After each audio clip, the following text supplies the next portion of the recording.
Most of the bad decisions I made had one thing in common. I made them from how I felt in the moment instead of where I was trying to go. Before I started practicing law, I made decisions the way that most people do. Something happened, I felt a way about it, and I acted from that feeling. It wasn't always wrong, but it was almost never strategic. What being a lawyer taught me was to create distance between the feeling and the decision, not to ignore the feeling. The feeling is information. But information and instruction are two different things. So I started asking myself one question before any significant decision.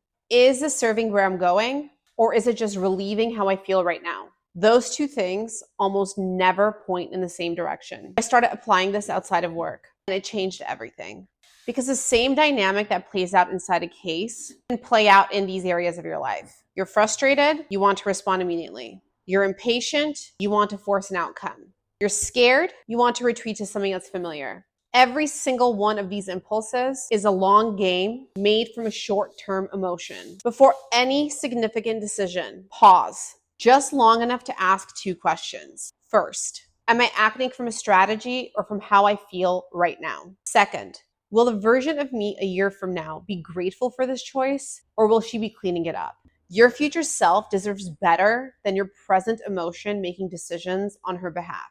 Save this and come back to it when you need a reminder.